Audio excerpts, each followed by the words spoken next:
Hello guys, ఈసారి అయితే టెంపుల్కి వచ్చాను. ఈ టెంపుల్ అయితే ఎక్కడ లొకేట్ అయిందంటే తిరుపతి దగ్గర నుండి 10 కిలోమీటర్ల దూరంలో ఉంటుంది ఈ టెంపుల్. ఈ టెంపుల్ పేరు వచ్చి వకులామాత టెంపుల్. అసలుకి వకులామాత అని ఈ పేరు ఎలా వచ్చింది, ఈ టెంపుల్ యొక్క విశిష్టత ఏమి, ఇప్పుడు ఈ వీడియోలో తెలుసుకుందాం.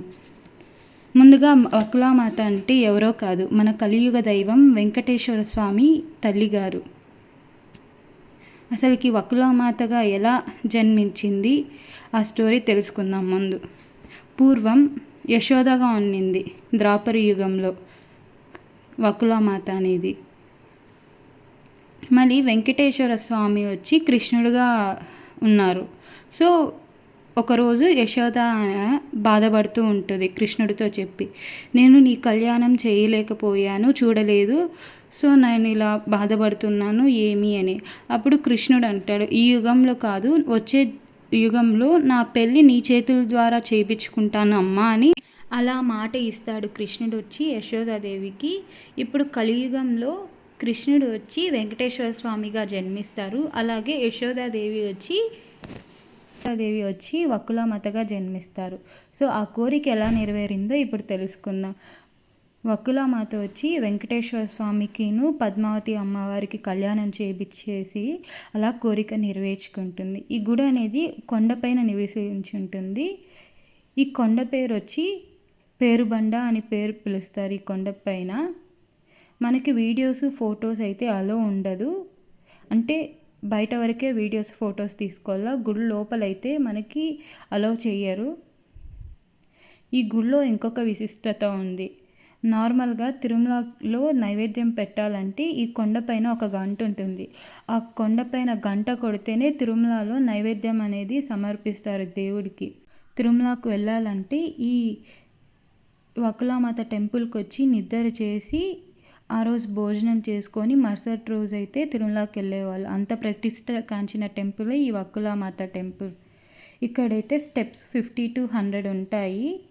మధ్యలో నడిచే మార్గం కూడా ఉంటుంది. వెదర్ అయితే చాలా బాగుంటుంది. కొండపైన వ్యూ అయితే చాలా బాగుంటుంది. అసలుకి చెట్లు అంతా బాగుంటాయి అక్కడంతా. ఇదంతా బ్యాక్ సైడ్ గుడి. వెనకాల ఇలా ఉంటుంది.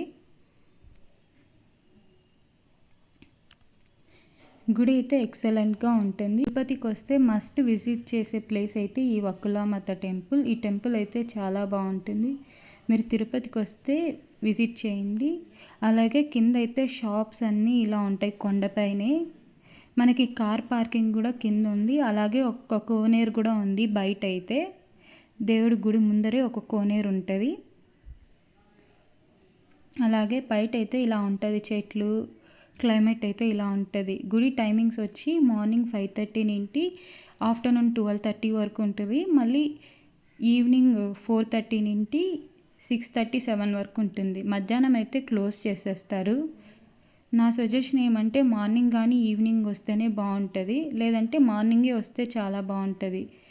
మార్నింగ్ అయితే మనము ఆ కొండపైన నుండి చూస్తే మనకు తిరుమల వ్యూ అనేది కూడా కనబడిస్తుంది. తిరుమల కొండ కూడా కనబడిస్తుంది ఆ కొండపైన నుండి నిల్చుకొని చూస్తే.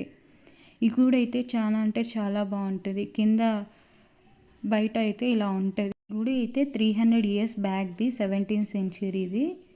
అసలుకి ఈ గుడి రీసెంట్గానే ఓపెన్ చేశారు 2022లో. ఇంతకుముందు అయితే ఈ గుడి అనేది క్లోజ్ చేస్తున్నారు, రీసెంట్గానే ఓపెన్ చేశారు. ఎప్పుడైనా తిరుపతికి వస్తే ఈ గుడికి అయితే రండి, చాలా బాగుంటుంది. ఇలాంటి వీడియోస్ కోసం హర్షి బ్లాగ్స్ని సబ్స్క్రైబ్ చేసుకోండి.